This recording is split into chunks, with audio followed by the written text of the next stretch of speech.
Welcome everyone again to Second Saturday Tarot. And today we're talking about the Priestess and the Akashic Records. And as always, that thou art, you are this energy. All of us hold this energy, and the energy is the energy of the priestess. It's one of the aspects of ourselves. The priestess is the one with the third eye wide open, and she's holding the Akashic scroll in her hands.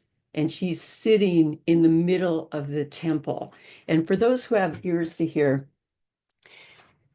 all of the work that we are doing when we look in deeply into the tarot or just any of our meditations or any of that, all of what we're doing is entering the inner temple. So that's what this is all about. It's enter into that temple and explore the interior of the body, mind, heart, and spirit of our own selves.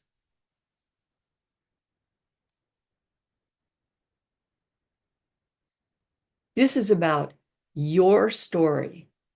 And this story is a karmic story. So here we have these two related cards.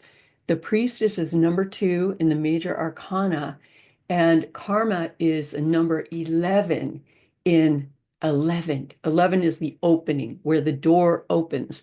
Okay, so karma is number 11, and 11 numerologically, 11 is one, a one, and a one. And it's like two pillars, two doors. One plus one equals two. So it, quote, reduces to the priestess. So those two are completely related. So whenever you are looking at the priestess, behind the priestess is karma and how we create karma or the karma that we are born into, so to speak. Okay, so with the priestess, she's holding the record, the Akashic record. And then when we look at the karma cards, we see four colored pencils as pillars. So these pencils, these colored pencils, are the tools that we have to record with. We live inside a stream of consciousness and we pick up parts of that stream of consciousness. We can react to the story and write a story about that. We can also create a story if we want to. All right. So when we look at these, at both of these cards, you see that there's a checkerboard floor in the cards. So on the priestess card, we were looking at something that really looks like a checkerboard, and then we see these ribbons of blue running through. That's a stream of consciousness. And the checkerboards have to do with the way with all of the pairs of opposites and every single thing that exists is the floor we're walking on, essentially. And we can enter the temple consciously and know that our feet, our bare feet, are touching the stream of consciousness and we're walking into it at all times. So the stream of consciousness is running beneath the checkerboard floor. And then, so this is ancient symbolism. I just noticed it, by the way, I noticed it on the note. They just opened Notre Dame Cathedral, right? And if you look at pictures of that, look at the floor, you're going to see this picture. Okay, you're going to see the floor. But the floor in Notre Dame is the floor of karma. So you see the difference in the karma card, it becomes diamonds. It moves to a different angle.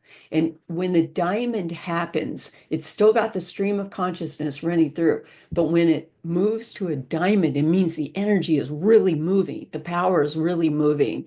So we actually can move our karma. We can move that karmic energy. We can get it going. And, and in the Notre Dame picture, theoretically, if you set foot on the floor there, the energy is going to move. So when next time you're on the internet, go look at the floor of this of the redone cathedral. It's absolutely fabulous. Okay, so here we go. We're connected and we're moving the energies. So here again, karma number 11 and the priestess number 2, and karma is standing behind the priestess. Karma. What about the symbolism of karma? So we look at the card, it's balance, it's turning, but it's balance. It's balance. It also brings the above and below because it's got that checkerboard floor above, but in a higher state of consciousness. So it's a mirror image of above and below. As above, so below is what that means. As below, so above. We're constantly creating this. As within, so without. And the color pencils are red for spirit, green for earth, and they're complementary colors. And so how is the red going to impact the earth? And then it's covered up on the right side on my screen, but on the other side we have blue and orange, also complementary colors. And that blue is all about emotion, which drives us, and the orange combines our passion and our consciousness, which is also our reason. That would be orange is composed of red and yellow. Okay, so the passion and reason taken together become orange. So the tips of those pencils are very, very, very intentional. All right. And that they're opposites on the color wheel. And my mother painted this card, and an artist, she's very, very aware of the color wheel in all of the cards. So karma, what about karma? So karma is the sum of all our actions, our works, our deeds in this life and beyond. Basically, two kinds of karma: mutable and immutable karma.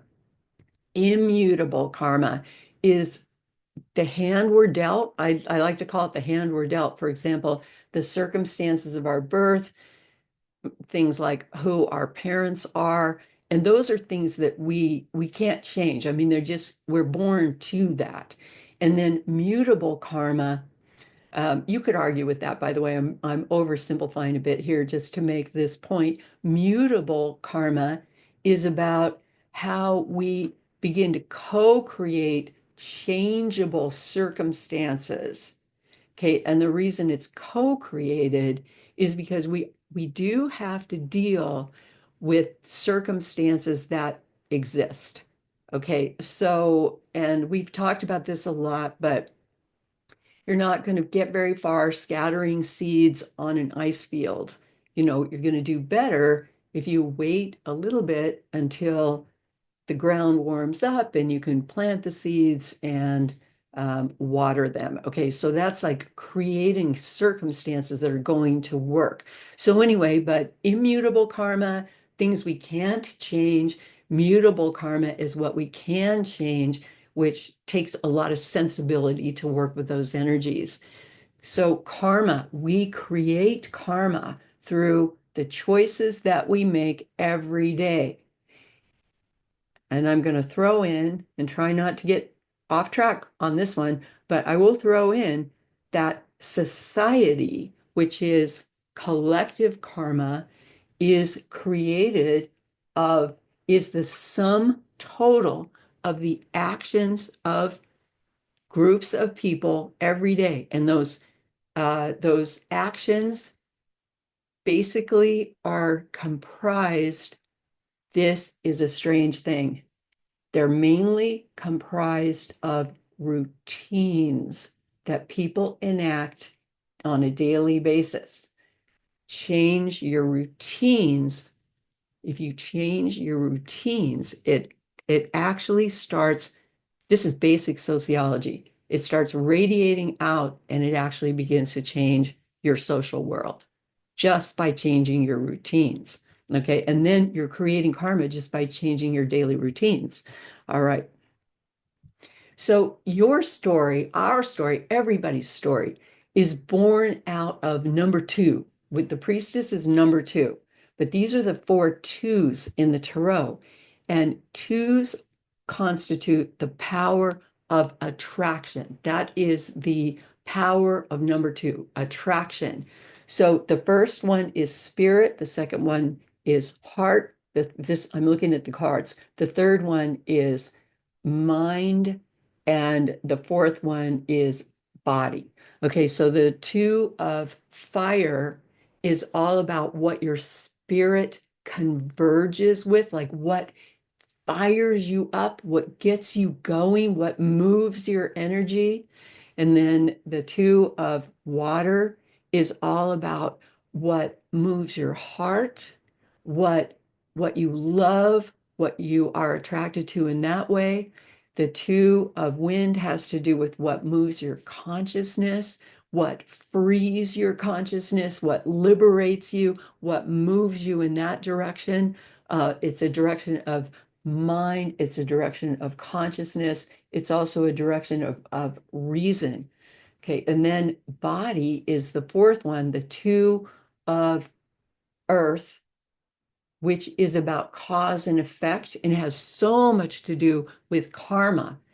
What cause do you want to effect? Because if you set your intention, you can move all the energy, move energy, not all the energy. You can move energy physically by setting your intention on what you want to bring in. That's why we create goals. If we have a business, we create goals and we operationalize them with a structure to meet them. Okay, so if we set those goals, there's a much better chance than we're going to meet them than if we don't have goals and we're not setting goals. Okay, so two is the power of attraction. And if we pay attention to our attractions and we become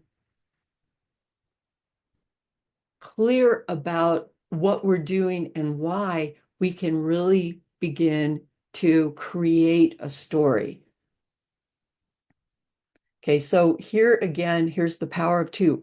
Fire, that is the two of fire. Fire, charged impulse, directed energy, focused action, encounter, connection, seized opportunity, risk taking, convergence, alliance. So these are some of the things that come up with our spirit as we feel that power of attraction within us.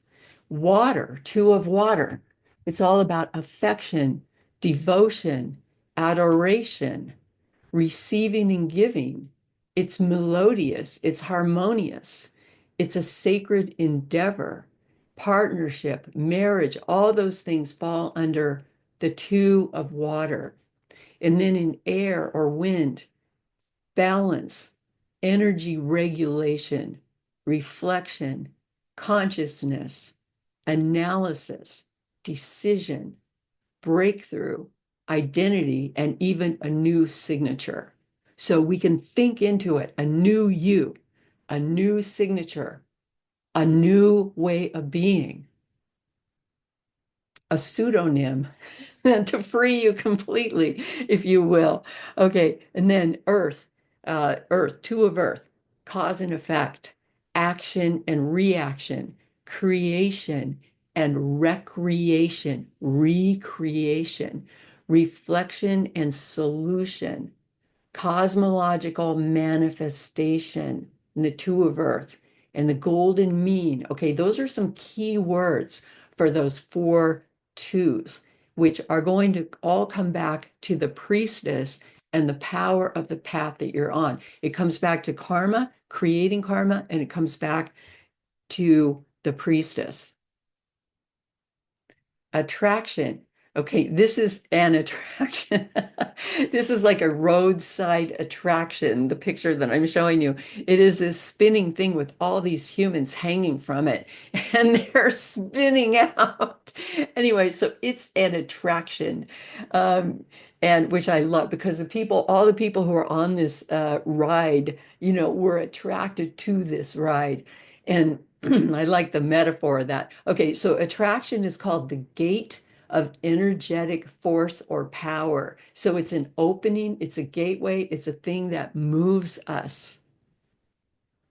The number two centers within itself, and then it reflects upon itself and then illuminates the thing that it's attracted to. Number two, there's a one, and that one is attracted to something else, and it makes a two. Two receives, transforms, and increases the power of one. This is what our attraction does. It allows us to receive, transform, and increase our power. Two ignites three, and the spin of the worlds begins. And what that means is you have a one who's attracted to something else, that makes a two. And that attraction between the one and the two creates something new, which is the three. Something is born out of it.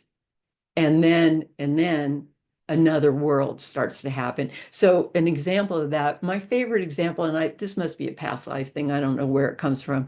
Girl is walking past a shop window and in the window sees an old violin. It's like this image I have in my mind through this storefront window. And suddenly she comes alive and she has to have it. This is one. One is the girl, two is the violin. She gets that violin. She learns how to play it. And then that creates a three. The music that moves out is the three. And a new world starts to come into being. So the priestess is the one who brings the two ones together. She is in the center of the tree of life, bringing all these pairs of opposites together. She balances and unites, and she's between the two pillars on either side. She unites the pairs of opposites, balances and unites. She balances force and form, white and black, male and female, red and blue, is also male and female in the terms of the colors.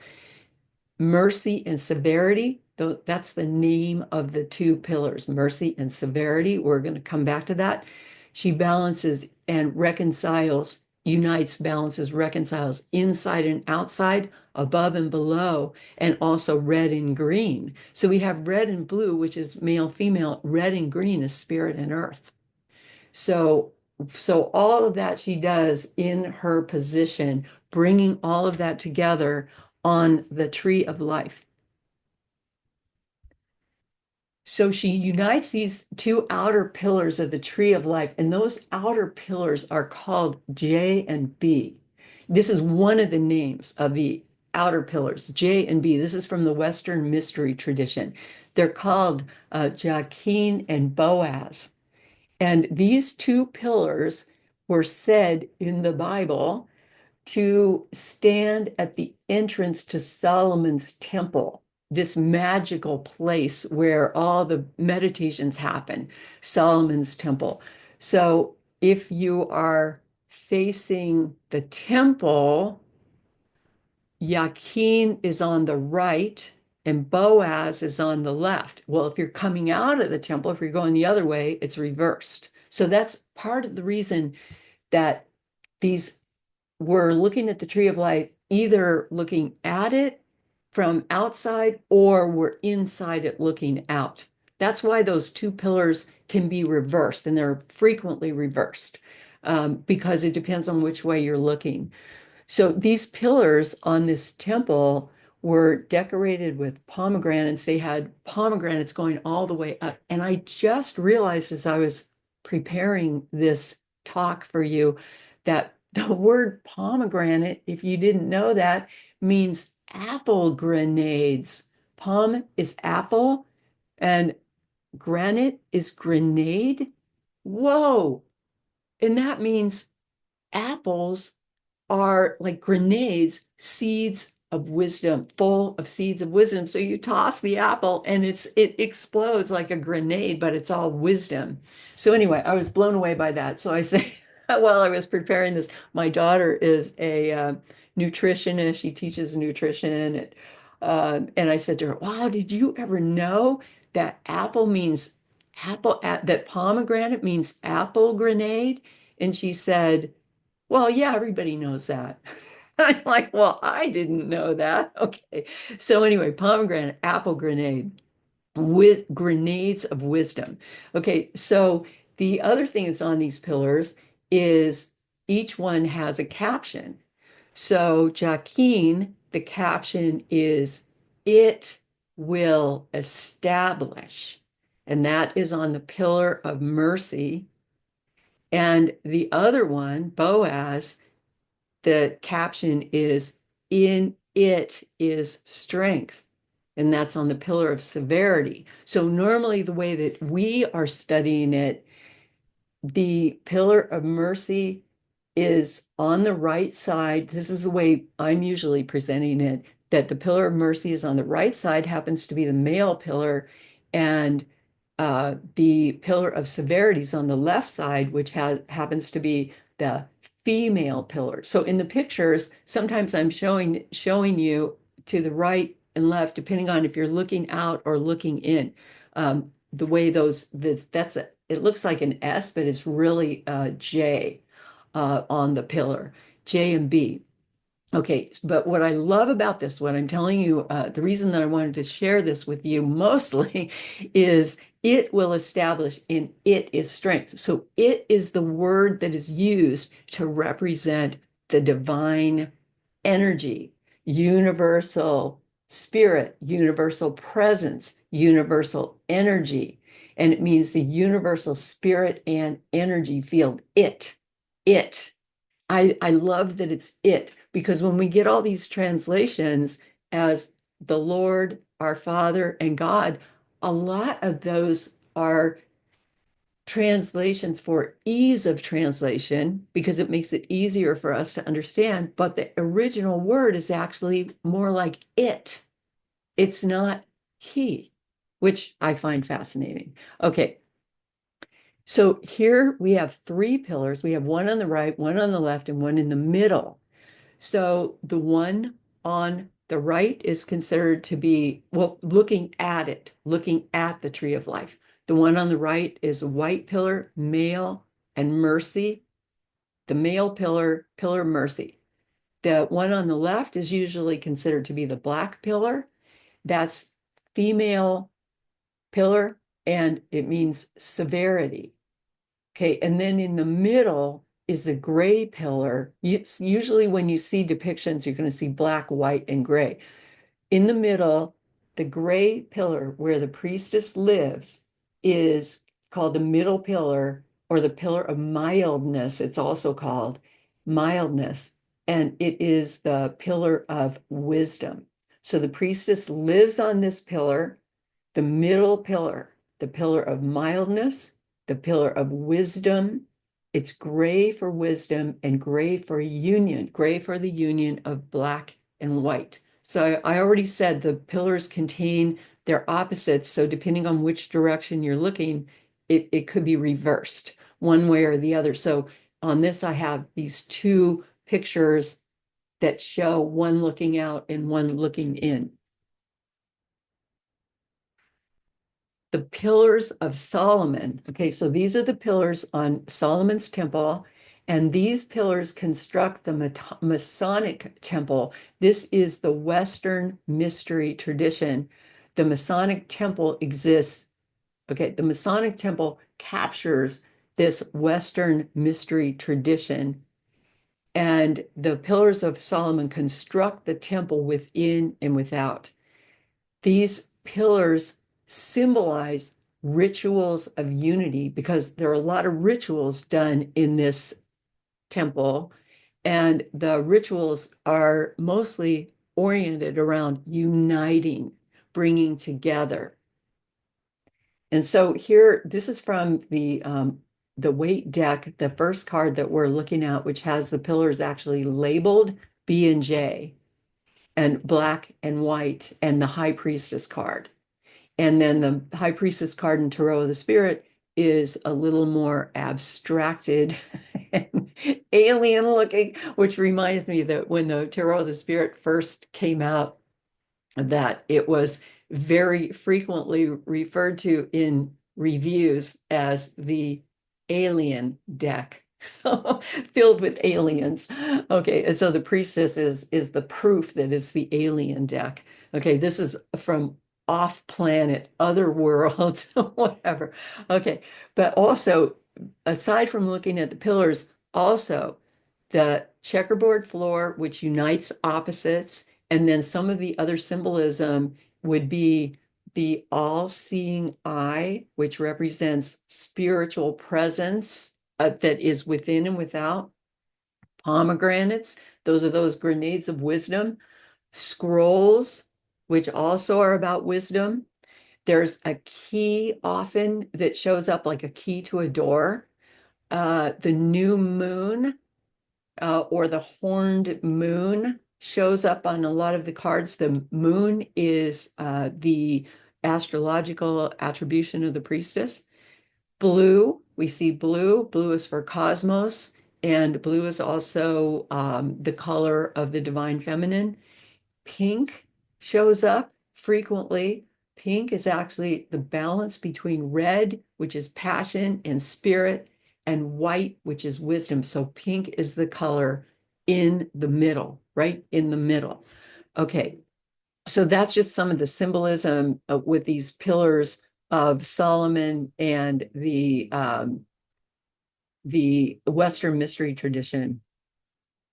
Okay, so the temple, this is the temple as it appears on the Masonic apron. The Masonic apron is something that goes way back to before George Washington, quote, the founding father of the United States or whatever, but he was a Mason. He was the Grand Master Mason in Alexandria, Virginia. And they were even before he was a Mason, they were determining what symbols they could use to move the consciousness of the people of what would become the United States. Okay, but before saying that, I just want to show you that this apron, that's a Masonic apron in the middle. And the Masonic apron is clearly a diagram of the tree of life. It's got the three pillars, essentially. It's got the checkerboard floor turned in the movement pattern and these different layers. And then on the path of the high priestess, it has lo and behold, Lady Liberty. And when they were thinking about how to move these energies, and they're working with the tree of life very explicitly, and then you can look at all the buildings in Europe, look at Notre Dame Cathedral, and you will see the formation of the geometry, they called it, of the tree of life. Okay, so the priestess for them became Lady Liberty. And I have elsewhere, I have done a YouTube, so you can look at the YouTube, and it's on Isis, Mary, and Liberty. And it explains the whole background of why they picked Lady Liberty on the path of the priestess to lead the people. Liberty leading the people in both the French and the American revolutions.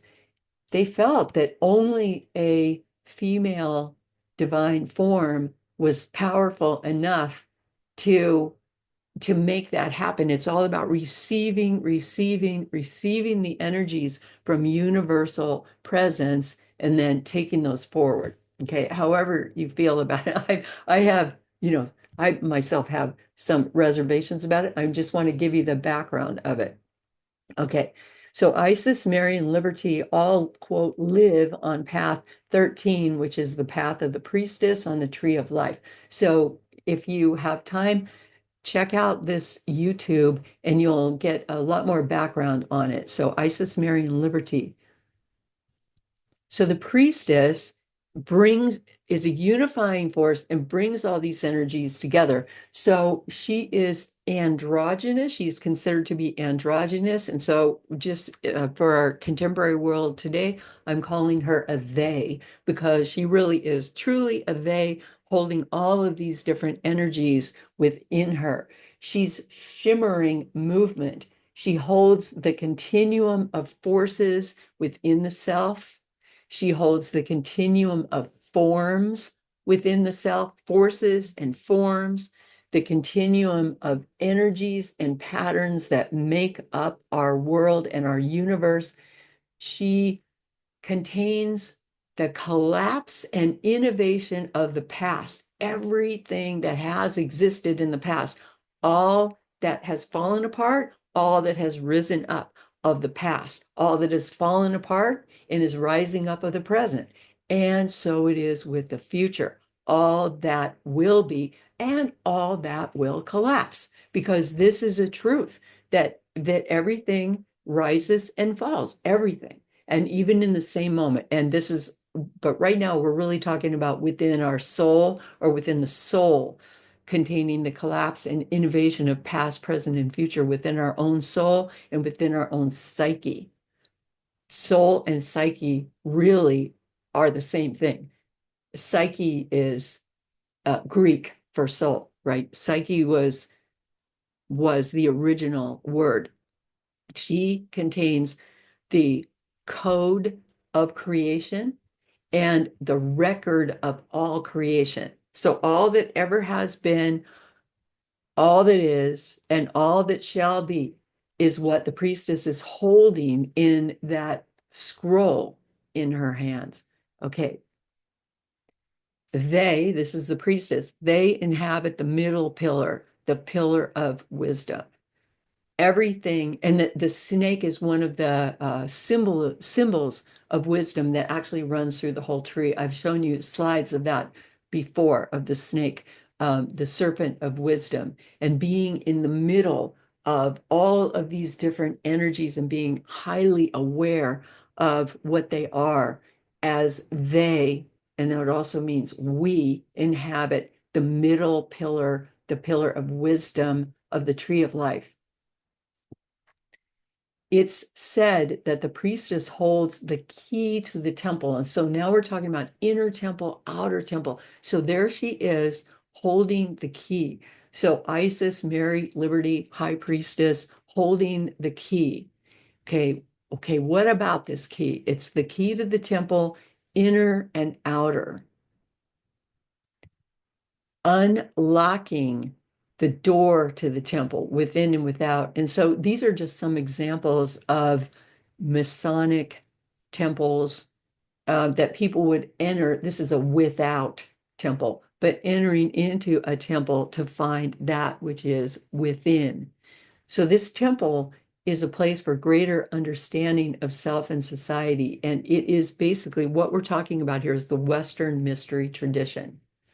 Okay, and for those who have ears to hear, the temple is within yourself. You don't even need to go to the outer temple unless you want to go to an outer temple, which is sometimes really helpful.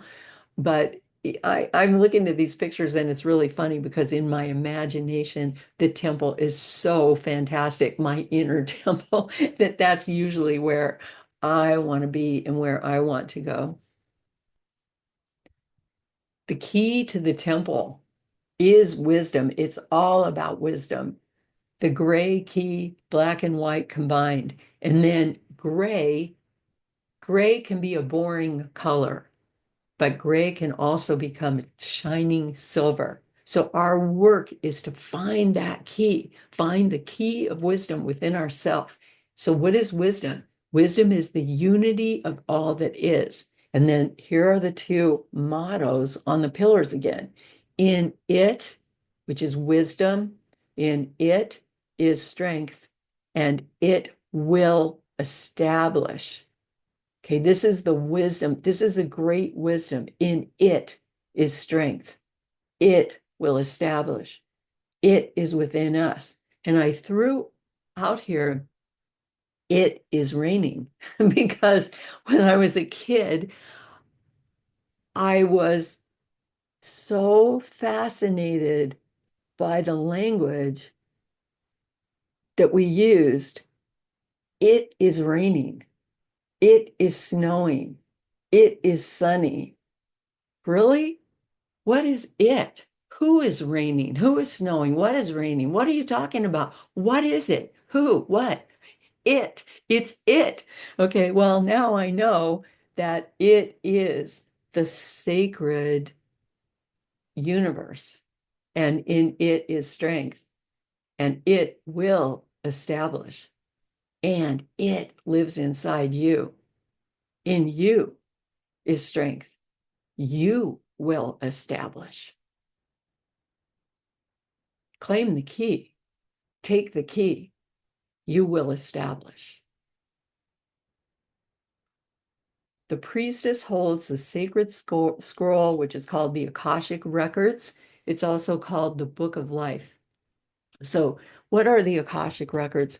So, the Akashic records are a compendium of all universal events, thoughts, words, emotions, and intents ever to have occurred or what will occur, past, present, and future.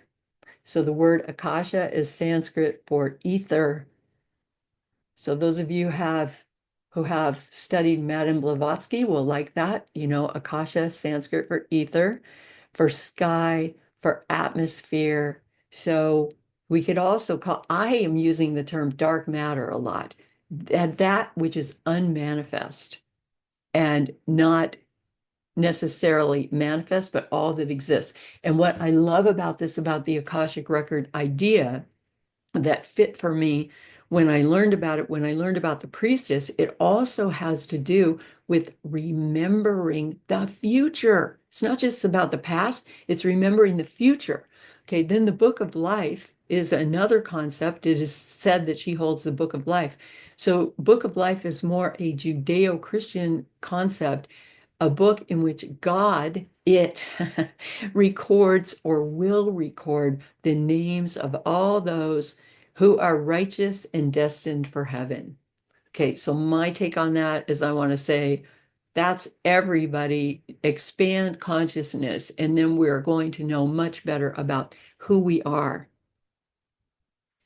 The Akashic scroll holds your story, the story you entered into and the story you create. This is an ongoing story. Your story is a karmic story. So again, the priestess holds the records. Karma, right behind the priestess, holds the pencils for designing the records. Okay, you hold those pencils. You draw that karma card. You hold the pencils. What will you create? So both the high priestess and karma are fed by the stream of consciousness. Okay, what is happening? So this is what's happening all around us, but it's also what's happening on invisible planes. And what I want to say here is,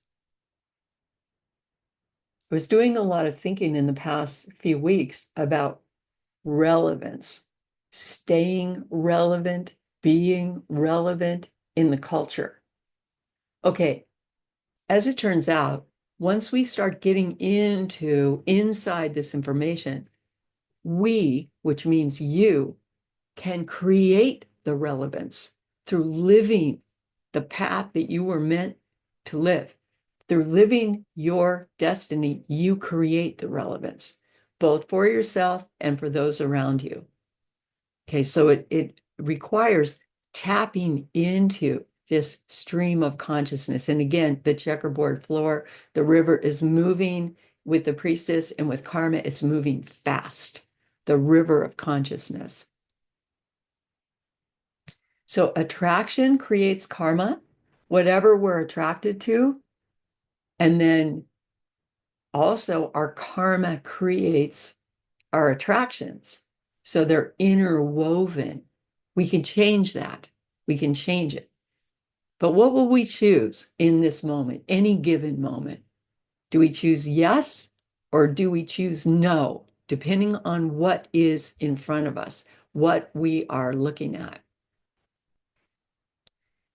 The key, again, is knowing the self. The key is developing the wisdom of the self, entering the temple, the inner temple, maybe the outer temple to know. So what are we learning? We're learning about being a sage. What is wisdom? Our feeling of surrender, release, acceptance, and action, taking action spiritually. We're learning about our intelligence. We're learning about the depths of our feelings, our understanding. We're learning about our own insight, all of this in the inner temple, entering the temple to know and finding the key. So the priestess, again, is the uniting intelligence, both on the tree of life, both horizontally and vertically. So horizontally speaking, if we look at this serpent path, horizontally, the priestess represents pairs of opposing, complementary, and supplementary forces and forms that reside on the two pillars, J and B, of the tree of life. And then vertically, up and down, above and below, the all-seeing eye, which is universal presence within and all around all of the workings of the universe. So this is what the priestess represents, and as above, so below. And our task when we enter this energy is to remember the universe is sacred, and then to reflect upon our own consciousness and our own conscience as the uniting intelligence. The priestess is path 13, which connects sphere 1 to sphere 6.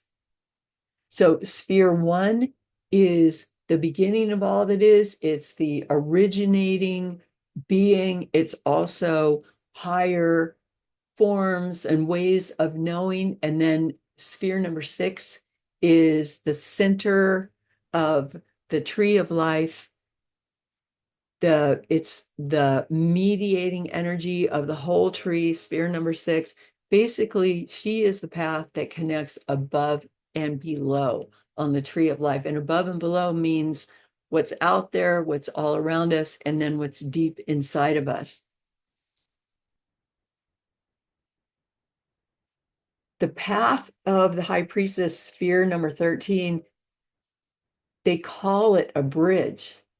So the priestess walks this delicate bridge from sphere number 1 to sphere number 6. She lives on this bridge. It goes from 1 to 6 and from 6 to 1, both ways. And as she walks this bridge, she is looking straight down into the abyss. And the abyss is a deep place. We've had other lessons on the abyss. It is a place where it's completely unknown, where we can fall into that place or we can go into that place to learn anytime we want. And Dot is the secret sphere number 11, which is at the heart of the abyss, and it's called the doorway between worlds. So the priestess is always looking at that sphere number 11, the doorway between worlds, and looking into the abyss. And this like, I see it as a suspension bridge. If you've ever been on a huge, big, long, moving suspension bridge, the bridge can be precarious. It can be scary because we could fall in, she could fall in, or it's possible that she can dive in when she understands better and she needs to learn more about herself.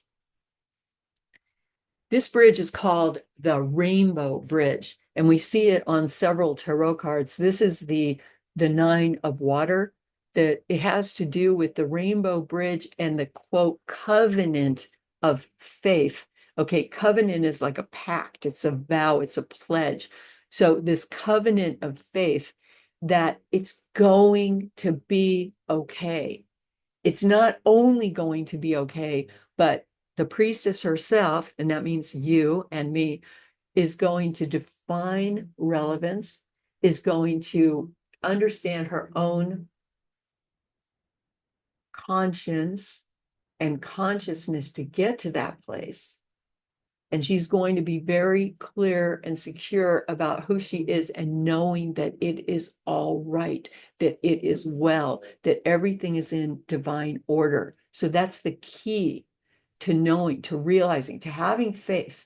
Faith is a learned experience. This too shall pass. Is it good? Is it bad?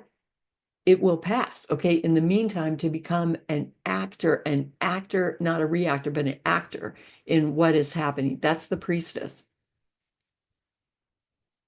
Okay, here's more about the two paths, the two spheres on the tree of life. Sphere number one is the originating divine called universal presence, the energy field or it. I'm into the word it today.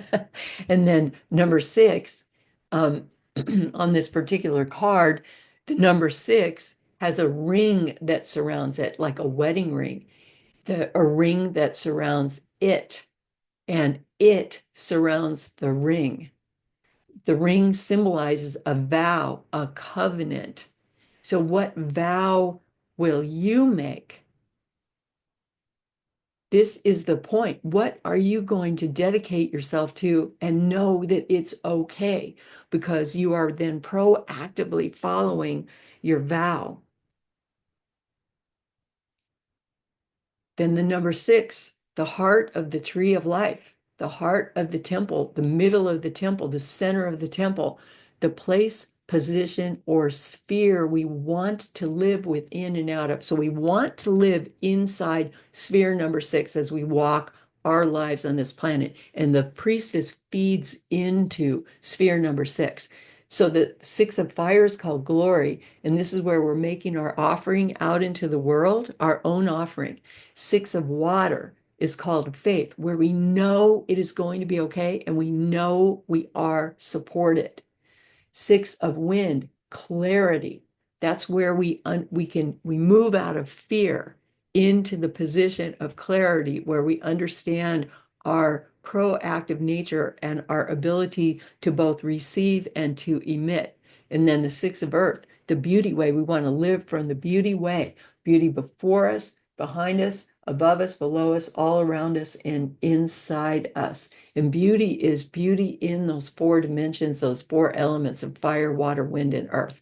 At all times. That is the place we want to live from. So, knowing that, what vow would we make and how would we move forward with that?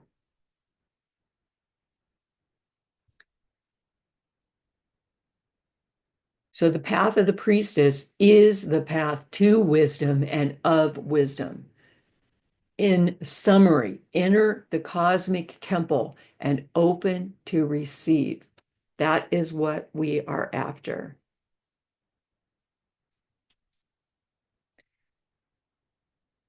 We ourselves are the divine feminine. It doesn't matter, what sex or gender we are. All of us are the divine feminine, opening to receive, receive, receive. The divine feminine is contained in all. We all open on this path to receive grace. And that is the deepest meaning of Kabbalah or Kabbalah. Open, open, open to receive. So, what are we receiving? What is it that the whole path, the whole Western Mystery School is devoted to what? To opening to receive. To receiving what? What is it we are trying to receive? What is it we are wanting to record in the Akashic scroll? Because the Akashic scroll is all about the story of our lives. In short, we are really asking, what is our personal mission? What are we doing here? What did we come here to do? And my cat is hearing me talking right now, and she's got an idea about what she's here for, and she's trying to get in the door. So I'm going to let her in. Hold on. And while I'm letting Kitty in, Kitty Cat's in her 20th year right now, and she knows what she's about. Let's just take a moment. Just close your eyes for a really brief moment and listen. This is the divine feminine listening, listening, listening. Imagine yourself becoming like a flower and receiving, receiving, receiving. Just see if anything comes to you in a very brief meditation. What is your personal mission? Anything arise? Just hold the thought. What is my mission?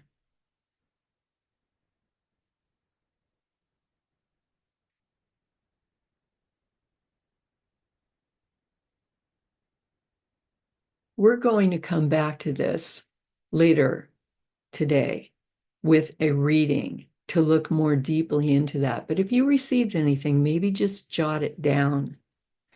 The idea here is to receive and remember, to receive and remember the past, to receive and remember the present, to receive and remember the future. That's the part I love most about this. How could we remember the future? Well, remember is putting it together in a new way. And as we do that, we explore and understand the past, and then we imagine and create the future through receiving, receiving, receiving. How do we receive? We go into the temple, we enter into the silence, and then we begin to receive. And on the picture, I'm showing you the one of water, open channel, where the third eye or the all-seeing eye, universal presence is what we are going for. We receive the universal presence that exists within and around ourselves. And then you can see the shadow of the dove. The dove is a messenger, bringing that into the third eye of the priestess, and she receives and then records, transmits what she wants to create.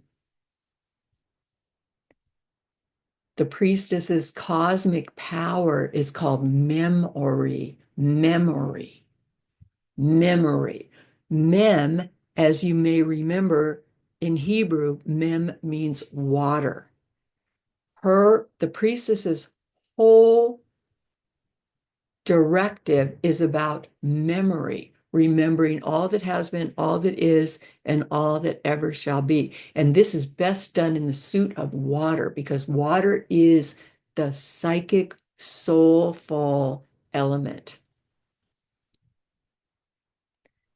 The moon is the astrological attribution for the priestess. So the moon moves all water. The moon moves rivers and tides and currents, life after life after life. The moon rules women's bodies in terms of the menses. All of it is aligned with the light and the moon. That comes from scientific studies, by the way. That is not folklore. Okay. The moon rules the psyche and the soul and the whole suit of water astrologically. The priestess is psychic by nature. She has that awareness open. And water, it is said, symbolically holds the memory of the past, present, and future. Okay, so the moon is also there with the high priestess. Memory, that's the cosmic power of the priestess. What do you remember? What have you experienced? How does this get engraved on your own soul? And how will you work with those energies? In Hebrew, the word for the priestess is called gamil, which means camel. And this is interesting to me too, because the camel is the one who carries the water in the desert. Okay, so when it's a desert, who's got the water and what does water represent and what does water mean? So in Tarot, the water is related to the psyche and the soul, and it's also related to love. So when you're in the desert, Who's got the water? And the answer is you do. You do. You're going to be like the camel on that bridge going from one place to another. Water is memory, emotion, and the suit of water. So the camel is the water carrier and the priestess is the water carrier. When everything is dry, arid, and there's nothing happening, where is the water to be found? Within the self. So again, okay, what memories do you carry of past, present, and future? And then how will you work with those memories that you have of the past and present? And how will you remember the future? What do you carry? Like what kind of ancestral karma is in you? And that's a DNA strand that I have there because I believe that the DNA really impacts us. I believe that we can change it, but to know what it is can bring us a great deal of power. What do you carry? What do you remember? So there are ancestral memories that we have. We also have trauma, and we remember our trauma.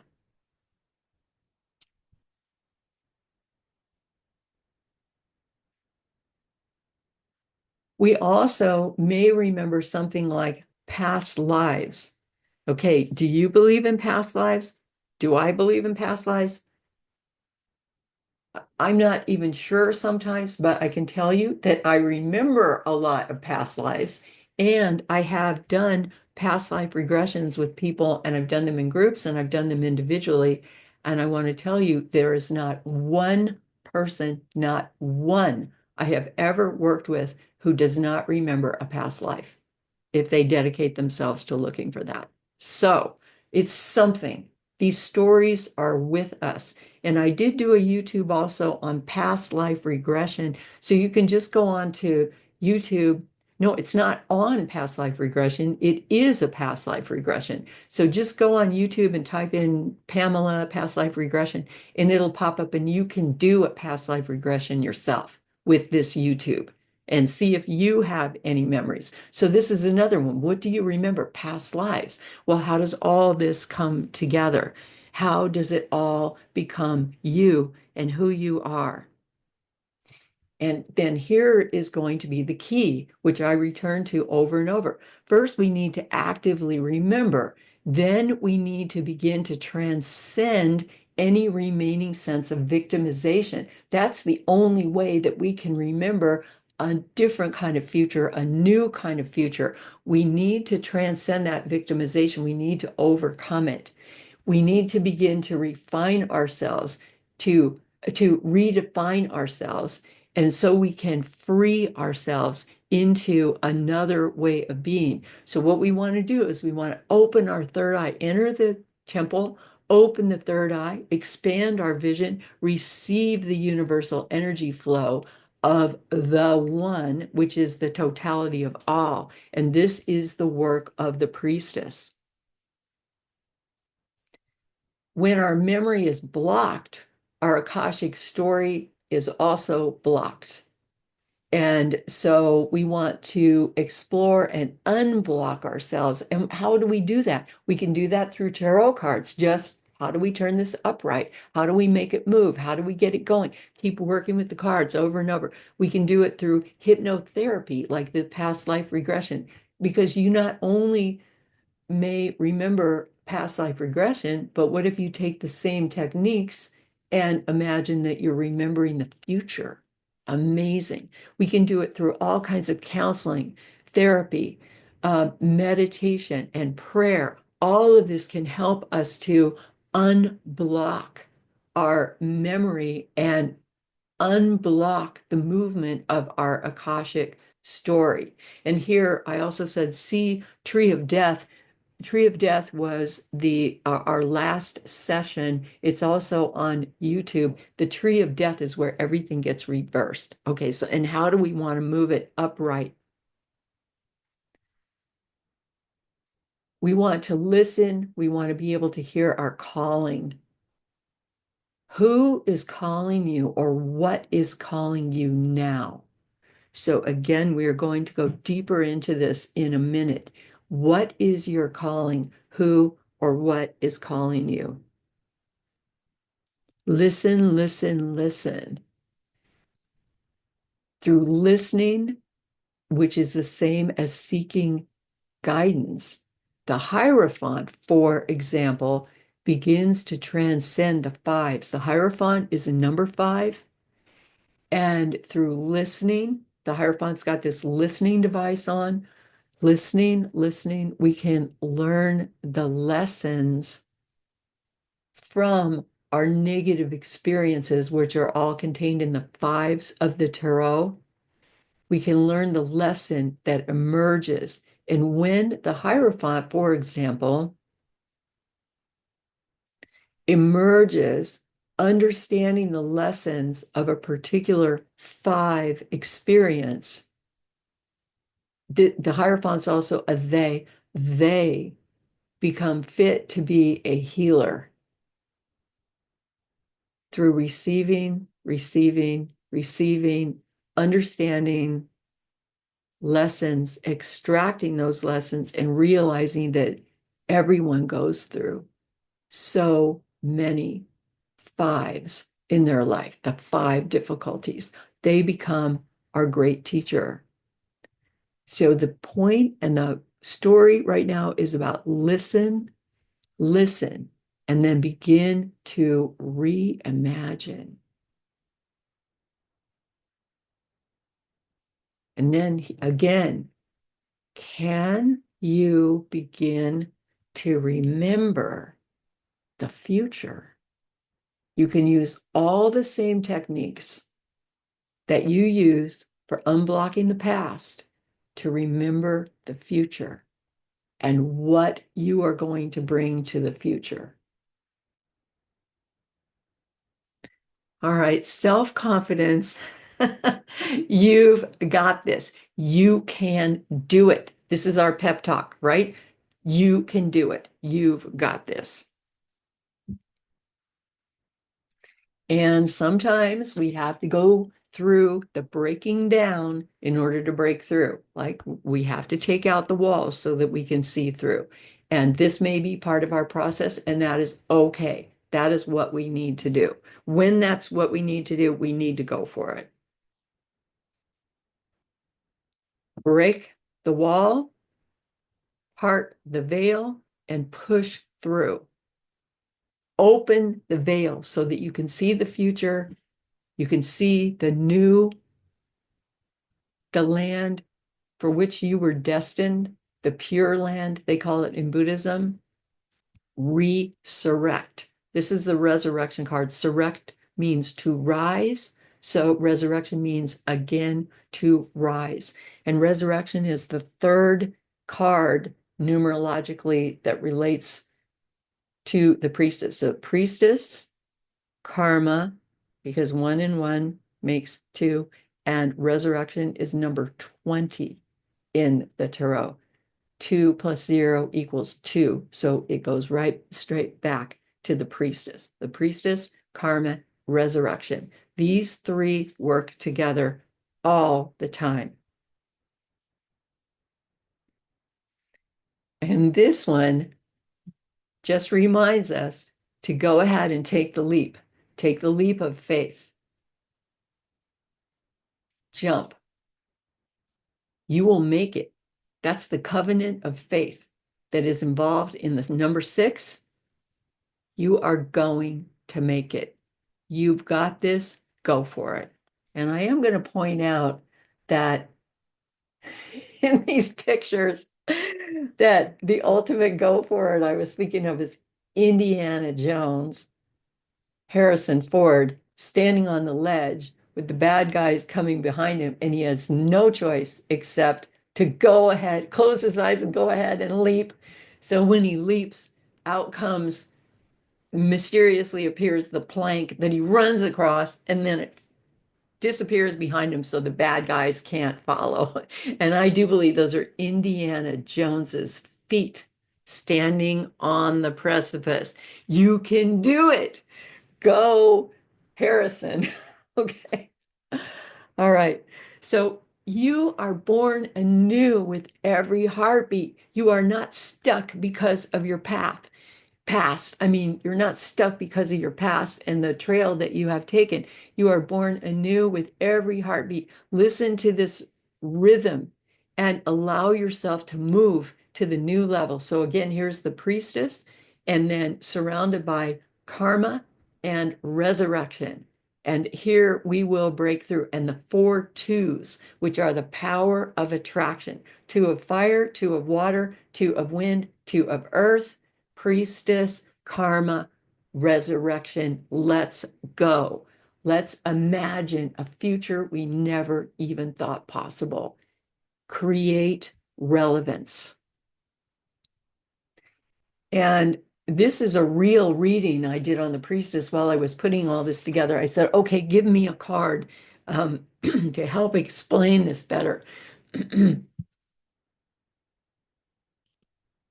I drew the 10 of wind. Okay. And I call this card, my secret name for this card is travel light. This is where you get all your arrows going into the target of perfection. You keep trying time after time after time, but you keep on, keep on, keep on. And finally, you hit the center of the target and you hit it over and over and over. This is where you want to go to. And once you have that space, once you have hit that space, you can take off and begin to travel light, knowing who you are. So my other name for this card is the moonshot card. So I guess I'll explain it really quickly because I love this. So the moonshot, where people were actually sent to the moon. So what happens is you have a rocket in the middle, and this card represents the rocket in the middle that's going to the moon. You've got scaffolding on either side. And the first thing that has to happen after the countdown, 5, 4, 3, 2, 1, the scaffolding falls away while it's all firing up, but it can't move unless the scaffolding falls away. Once the scaffolding falls away, the rocket takes off. It's got three, they call it 3 stages, and they're power packs. So the rocket takes off with the first stage powering it. That's the lowest stage, the bottom stage, breaking out of the scaffolding, takes off. It goes around the earth, picking up speed. And as it's going around the earth, it drops stage 1, the first power pack, falls into the ocean. It goes around the earth, picking up speed, gets almost ready to exit the Earth's atmosphere, and the second power pack is dropped. Now it's going really, really fast. And second power pack is dropped and falls in the ocean. It's called the second stage. Second stage drops, and then it takes off in a small capsule. And the small capsule flies on the trajectory to the moon and then lands at this essentially at the Sea of Tranquility. That's what happened with that moonshot. Okay, so I'm using this metaphorically, breaking away from the scaffolding. It was all the teachings, everything that brought you, your parents, whoever, whatever, everything that brought you to the place you are. You integrate it all becomes your power. And instead of creating a fight or whatever with the past or with people to take off, you can say, thank you, thank you, thank you, thank you for the scaffolding. I wouldn't be here without you. I really appreciate it. And now I'm going to take off. So this is for all of us. Thank you so much, and then you take off and you start dropping pieces of yourself, but you move forward with a very light weight capsule. That's your mission. And you can fly to the moon. So unload, travel light, adventure awaits. And now, for the record, and for us, it's time to create a new song for the Akashic record.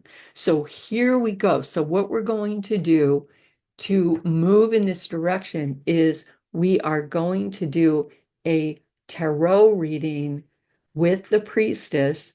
And this tarot reading is called the Ankh. Okay, it's in the shape of an Ankh for the high priestess. This is the key to the temple, the Ankh. And in ancient Egypt, the Ankh was a womb, but it also represented eternal life. And it's the key to the temple. So we're going to lay out a tarot reading. So what you're going to do, and you can pause on this particular slide to do this, you take your cards, get out your cards, shuffle your cards, and then you put them down in this order. What you're seeing on the card number 1, card number 2, 3, 4, 5, 6, 7, 8, 9, 10, and then back up to the path of the priestess with number 11. And that secret spirit represents secret sphere number 11 too. Okay, so when you turn the cards over, so this is a big reading. I call it the priestess reading or the Ankh reading. So it's a big reading. There's a lot of information. It's going to take you a while to do, and it will take you a while, a longer while, maybe a lifetime almost, to process what comes out of this reading. So the first card is going to represent enlightenment, your new consciousness, your cosmic connection.